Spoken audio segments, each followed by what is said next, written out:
앞에 보이시는 본 상가가 현재 제가 수익률, 투자 수익률입니다. 투자금 대비해서 수익률 35%를 찍고 있는 상가고요.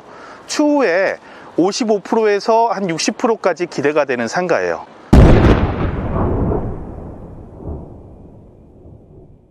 자, 부동산 경매꾼 부경꾼 박종입니다. 오늘 제가 위치한 곳은 인천 계양구 계산동인데요. 제 영상을 지금까지 쭉 봐주시는 분들이 갑자기 막 늘고 있어요. 늘고 있어서 제가 조금 신도 났습니다. 신도 났는데 여러분들이 막 와닿지 않으신 것 같아요. 제 주변 분들 얘기를 들어보니까 단위가 너무 크고 너무 전문적으로 보이기 때문에 접근하기가 힘들 것 같대요. 그래서 아직은 잘 모르시겠대요. 그래서 여러분들한테 여러분들의 밀접한 물건을 하나 소개시켜 드리고, 이 물건이 왜 제가 얘기하는 고차원 경매가 맞는지, 고차원 경매는 왜 낙찰받기가 편하고 높은 수익이 나온다고 하는지 제가 오늘 확실하게 보여드리도록 하겠습니다. 자, 물건을 한번 보시면요, 인천광역시 계양구 계산동에 위치한 근린상가입니다. 근린상가고요. 건물 면적은 전용이 63평, 감정가는 2억 9,700입니다. 자, 2019년 10월 달에 2억 9,700 감정가에 경매가 진행됐는데 입찰자가 없어서 유찰이 됐고요. 그로부터 한 달 정도 지나서 11월 26일 날 2억 790만 원에 매각기일이 진행이 됐습니다. 자, 그래서 총 11명이 입찰을 들어왔네요. 11명이 들어와서 최고가 매수인은 2억 6,888만 9천 원을 적어서 냈던 제 회사가 낙찰을 받은 물건이 되겠습니다. 차순위 금액은 2억 5,514만 원인데요. 차순위 금액은 크게 중요하지 않습니다. 자, 그러면 근린상가 63평 7층에 703호에 2개호인데, 그러면 703호에 2개는 뭐냐? 703호, 704호, 705호 3개 호수가 경매가 나온 거예요. 자, 간단히 몇 개만 보여드릴게요.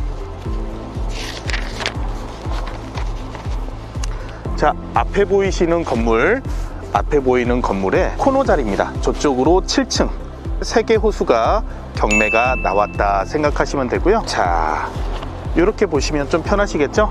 자, 지금 건물이 단면도인데요. 이렇게 보시면 돼요. 제가 항상 지도를 볼 때는 내가 보는 위치하고 맞춰서 보면 편하다 그러셨죠? 건물의 코너 자리가 지금 보이시는 쪽이 되고요. 그 다음에 경매 나온 물건은 703호, 704호, 705호가 건물의 길가 쪽으로 있는 요 물건이 되겠습니다. 이렇게 경매가 나왔고요. 경매 당시 사진이에요. 현황 조사 당시에 법원에 현장 조사원이 가서 찍은 사진입니다. 이렇게 사무실로 사용을 하고 있었어요. 일이 굉장히 많아 보입니다. 자, 이런 식으로 사무실로 운영을 하고 있었고, 직원이 한 20명가량 그렇게 근무하는 사무실로 보였습니다. 오늘은 기대하고 보셔도 되고요. 여러분들과 밀접할 수 있으니까 집중해서 들으시기 바랍니다.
내부로 들어왔습니다. 내부 회의실에서 촬영을 진행하도록 하고요. 밖에 일하고 계신 분들이 있어서 목소리 톤을 조금 낮춰서 진행하도록 하겠습니다. 본 물건은 인천 계양구 계산동에 위치해 있고요. 경매 물건으로 703호, 704호, 705호 총 3개 호수가 경매가 나온 거예요. 근린상가고 전용이 62.9평, 약 63평 정도가 경매가 진행됐습니다. 감정가는 2억 9,700만 원이었는데요. 감정가대로 경매를 진행하니까 아무도 입찰하지 않아서 유찰이 됐어요. 한 달 뒤에 30% 저감된 금액으로 다시 경매가 시작됐고요. 2억 790만 원까지 떨어지니까 계양구 계산동의 63평 상가가 2억 700만 원. 굉장히 싸죠. 2억 700만 원이면 뭐 어디 가면 5평 정도도 못 살 정도 가격인데 63평이에요. 2억 700까지 떨어지니까 11명이나 입찰을 했어요. 뭔진 몰라도 11명이 들어왔어요. 그리고 저는 2억 6,888만 9천 원을 입찰을 해서 낙찰을 받게 됩니다. 차순위 금액은 2억 5,514만 원인데요. 뭐 1,300만 원 정도 차이 난 것 같아요. 차순위 금액은 크게 중요하지 않습니다. 자, 그러면 왜 11명이나 입찰을 들어왔나 보니까 이용 상태가 임대차를 주고 있었고요. 임대차를 주고 있는 임차인이 보증금 2천만 원에 월세 120만 원을 내고 있었어요. 그 현장 조사를 해보니까 10만 원 인상이 돼서 130만 원을 내고 있는 상태였습니다. 뭐 크게 중요하진 않아요. 120이나 130이나. 자, 그리고 경매 당시는 이런 식으로 일반 사무실로 이용을 하고 있었습니다. 자, 여러분들 지금까지 설명드린 것만으로 흔하게 보실 수 있는 상가이기 때문에 조금 이해가 빠르실 거예요. 금액이 크지 않기 때문에 근처에 2억 원짜리 상가가 나왔네? 월세가 2천에 130이야. 이거 먹어 말어? 이러셨을 거예요. 그럼 얼마 남는지 아셔야 되니까 뭐 계산기를 두드려서 수익이 얼마다 이렇게 계산하시는 분들 많은데요. 그렇게 그냥 계산기 두드려서 감으로 생각하시는 것보다 120으로 계약했을 땐 수익률이 얼마고 130일 땐 얼마고 보증금을 1,000만 원 증액했을 때는 얼마인지 이런 식을 엑셀 시트로 만들어서 관리하시면 좀 편해요. 이 숫자는 계속 바꿔가면서 제가 연습을 해볼 수 있는 거예요. 이거는 제가 사용하는 식인데요. 뭐 그냥 간단하게 만들어서 쓰고 있는 겁니다. 그래서 저는 입찰하거나 시장 조사하면서는 계산기보다는 가능하면 컴퓨터 엑셀 시트에 넣고 돌려봐요. 보증금을 1,000만 원 증액했을 땐 수익률이 어떻게 바뀌고 월세를 늘렸을 때 어떻게 바뀌는지 그렇게 보게 돼요. 11명이나 들어온 물건은 간단히 보면 감정가가 있고 낙찰가가 중요하죠. 낙찰가가 취득가가 되니까 취득가에서 취득 법무 비용이 들어갈 거고요. 미납관리비하고 명도비가 들어가겠죠. 자, 그 네 가지를 합치면은 총 소요 금액이 얼마가 들어가는지 나올 거고요. 소요 금액이 들어가는데 중요한 대출은 얼마가 나오는지 검토를 해봐야 되고요. 저는 78% 정도 대출을 받았어요. 2억 1천만 원 정도 대출을 잡고 대출 금리를 적용해서 57만 7,500원씩 월 이자가 나가는 것까지는 고정을 시켜놓는 거예요. 이 데이터는 고정. 자, 그리고 나서는 월세별로 수익률이 어떻게 바뀌는지 예상을 해보는 겁니다. 현재 상태인 130만 원이 월세일 때는 수익률이 16.22%가 나와요. 130 받은 거에서 우리 지출이 뭐가 있죠? 이자죠. 월 이자 57만 7,500원 아까 나왔죠? 3.3%로 제가 받았으니까. 자, 그래서 월세금에서 이자를 빼면은 순수한 수익금이 되는 거예요. 순수한 수익금을 1년으로 12개월을 곱하면 867만 원이 되고요. 연 867만 원이 남는데 내가 총 들어간 돈은 5,300만 원이라는 거예요. 이익금 나누기 5,300만 원 하면 수익률이 나오게 되겠죠? 투자금 대비 수익률이 연 수익률로 따지니까 16.2%더라. 그래서 이 16.2%를 먹기 위해서 11명이나 되는 사람이 치열하게 경매에서 싸운 거예요. 어떤 분은 월세를 20만 원 올릴 수 있다고 생각했을 거고 어떤 사람은 50을 올려봐야지라고 희망사항으로 생각할 수 있어요. 그렇게 계산을 돌려보니까 20만 원 올리면 20%, 50만 원 올리니까 27%까지 투자 수익률이 올라가더라 라는 걸 기본적으로 아시면 돼요. 여러분들도 설명드렸을 때 느끼셨겠지만 1차원 경매, 시세조사라고 월세를 얼마 받을 수 있을지 계산하고 하셨던 분들은 15% 정도 수익률을 먹기 위해서 치열하게 싸운 거예요. 저를 포함해서 치열하게 싸웠어요. 자, 그럼 저는 큰 소리를 쳤으니까 뭔가 좀 다른 모습을 보여드려야 될 거 아니에요. 자, 저는 이 계산동을 낙찰받고 잔금을 내고 명도를 하자마자 그 다음날부터 또 공유오피스 공사를 했습니다. 그래서 아까 저희가 들어온 입구가 이렇게 들어왔고요. 이게 엘리베이터고 이렇게 들어와서 촬영을 이렇게 보여드렸을 거예요. 영상을 이렇게 보여드렸고 저는 지금 회의실에서 설명을 해드리고 있어요. 방이 2인실, 2인실, 2인실, 2인실, 2인실, 2인실 이런 식으로 3인실, 1인실, 1인실 이렇게 해서 총 20개의 방으로 바꿨습니다. 자, 그래서 방 20개, 면적은 64평에 베란다 포함해서 작업을 한 거예요. 전용은 아까 62평이었는데요. 베란다 면적까지 공사 면적으로 놓고 64평의 공사를 진행한 거고요. 그렇게 해서 1인실이 6개, 2인실이 11개, 3인실이 창측이 하나, 내측이 하나, 테라스도 있습니다. 여기 테라스 방도 여기 보수를 타일 좀 붙여주고 비싸게 받는 거예요. 테라스가 있으니까. 자, 이렇게 해서 총 20개 방을 만들어 놨어요. 자, 그러면 20개 방을 만들고 항상 이렇게 사업을 하는 게 중요한 거냐? 그건 아니에요. 이것도 시뮬레이션을 돌려보셔야 돼요. 아까 요거하고 똑같습니다. 임대로 놨을 때 내 수익률이 얼마인지 보고 수익률이 안 나오면 포기하면 돼요. 그런데 내가 수익률을 27%할 자신이 있다. 월세를 180 받을 자신이 있다 하면 입찰하면 되는 거예요. 자, 똑같게 보시면 돼요. 자, 이걸 공유 오피스로 바꾼다고 하고 계산을 해본 거예요. 아까 처음 보여드린 것과 기본적인 데이터는 똑같습니다. 똑같은 건 낙찰가, 취득 법무비 똑같죠. 그러면 어디서 차이가 나느냐? 공사비를 사용하게 되죠. 1억 3,860만 원의 공사비를 사용을 했고 공사 기간 동안 관리비를 내야 되잖아요. 관리비 100만 원 정도 들어간 거. 그래서 총 비용이 4억 2,300을 필요하게 되는 거고요. 4억 2,300이. 그 중에 대출 금액 2억 1,000만 원은 동일하고요. 은행의 한 대출은 동일합니다. 금리도 동일하죠. 그런데 보증금을 아까는 2천만 원 받아서 내가 들어간 돈에서 2천만 원을 회수할 수 있었는데 여기선 보증금을 받을 수가 없기 때문에 순전히 다 지출이 되죠. 그래서 2억 1,300만 원의 돈이 필요한 거예요. 자, 그러면 2억 1,300만 원, 뭐 큰 돈이니까 2억 1,300원을 왜 써야 되는데 그것도 이렇게 데이터로 만들면 됩니다. 데이터로 만들어서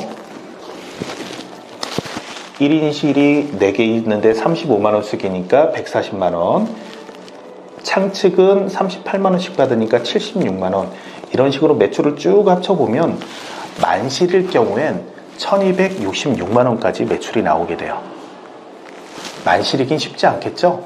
제가 먼저 번 영상에 보여드린 안양점처럼, 안양에 가지고 있는 제 공유 오피스처럼 랜드마크에 있는 건물은 지금 대기까지 하고 있지만 다른 웬만한 공유 오피스들은 공실이 많아요. 그래서 만실까지 생각하면 안 되겠죠. 그래서 오늘 여기 지금 촬영하면서 여기 매니저님한테 현재 입실된 업체를 정리를 해서 달라 그랬더니 쭉 적어와서 현재 933만원 정도 매출이 나오고 있습니다. 자, 그러면 아까 데이터에서 만약 만실일 경우에 1266만원 매출이 나올 경우에는 매출이 1266만원 나왔다고 다 투자 수익률에 포함시키면 안 되겠죠? 이자를 빼야 되고요. 그 다음에 관리 비용이 들어가요. 관리비를 내가 내야 되고 원두 커피 같은 거 공짜로 주는 게 있고 그 다음에 정수기 같은 걸 사용하고 있고요. 인건비는 한 3분의 1인밖에 안 들어갑니다. 들어오는 것도 다 전자식으로 되어 있고 계약서도 전자계약서를 활용하고 있고요.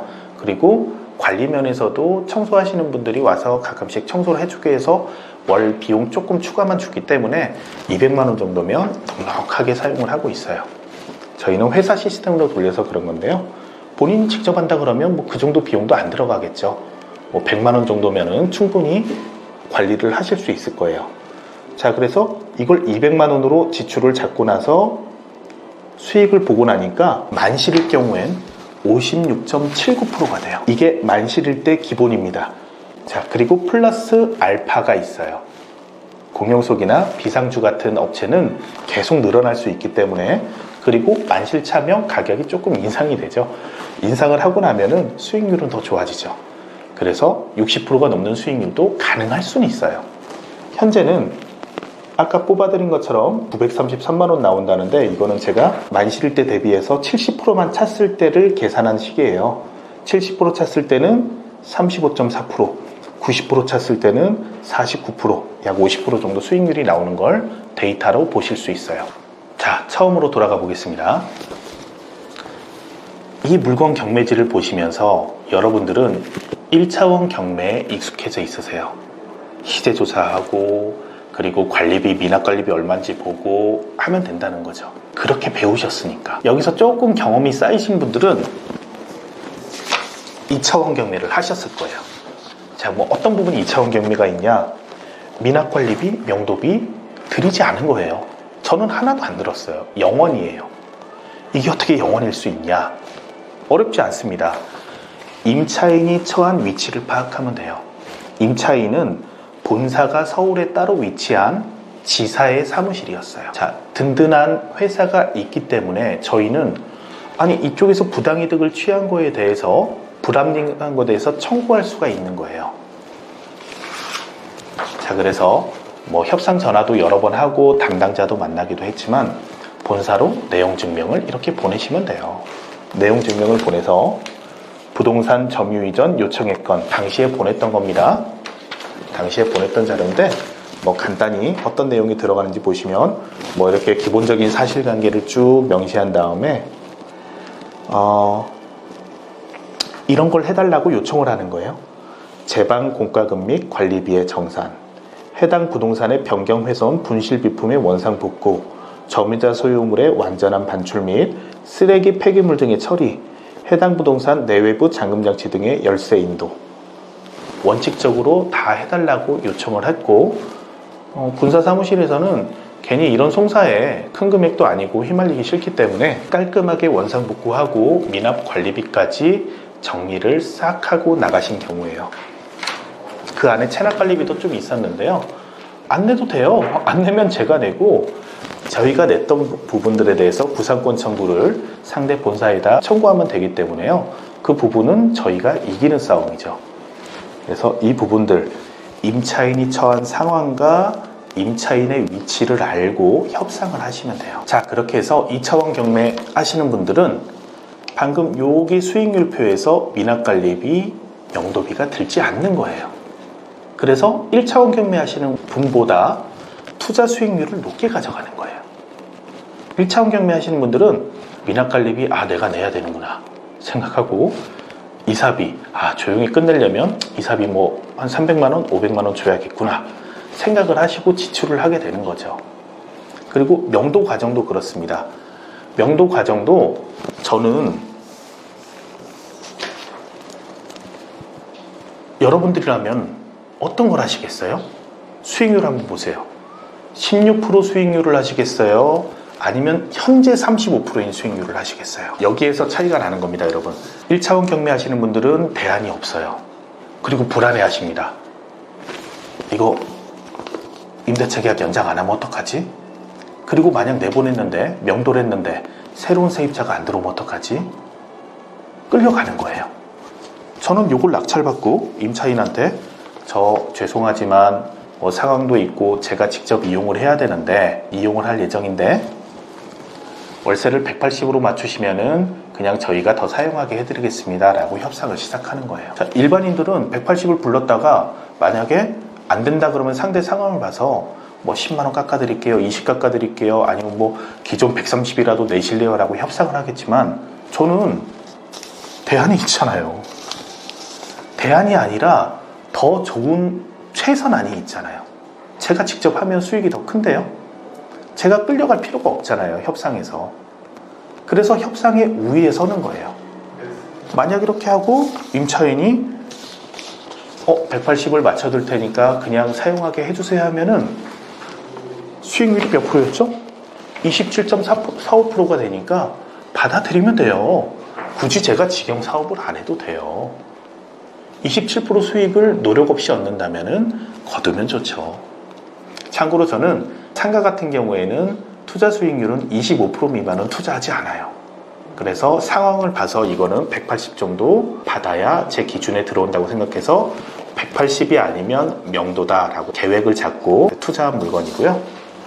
180에서 이쪽에서 응하지 않기 때문에 잘 됐다고 생각하고 명도를 진행한 거예요.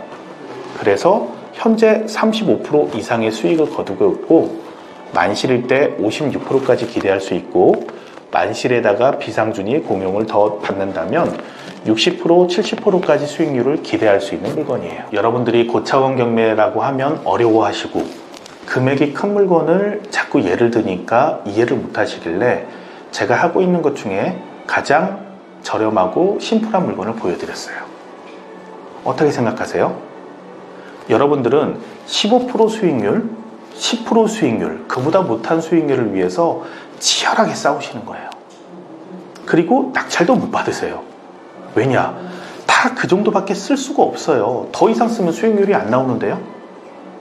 하지만 고차원 경매를 생각한 사람은 1안, 2안, 3안의 대안이 있는 거예요. 월세를 올려달라 그래서 월세를 올려줘도 좋고, 월세를 안 올려줘서 나가도 좋고, 나가면 더 좋고, 가치를 올려서 매각하는 거예요. 지금까지 여러분들 제가 쭉 얘기하면서 여러분들 머릿속에 뭐만 꽂혔어요? 얼마 받는지, 월세가 얼마에서 수익률이 얼마인지만 꽂혀 있는 거예요. 하지만 최종 목표는 부동산 가치 상승이라고 계속 얘기 드리잖아요. 자, 부경꾼 박진규가 현재 이 정도 수익률을 거두고 있고요. 그리고 이렇게까지 수익률이 점점 올라가고 있어요.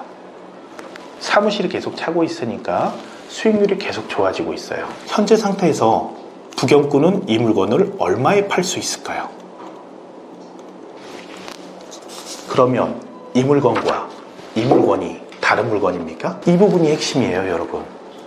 부동산 경매는 법원으로부터 사오는 하나의 방식일 뿐, 여러분들이 추구해야 되는 것은 부동산의 가치 상승에 집중하셔라. 그게 오늘 제 영상의 핵심입니다. 영상 보더니 야씨, 이렇게 노하우를 다 오픈하면 어떡하냐, 너 먹고 살아야지 라고 제 지인분이 말씀하셨어요. 제가 왜 말씀드리는 것 같아요? 멋있어 보이려고? 아니에요.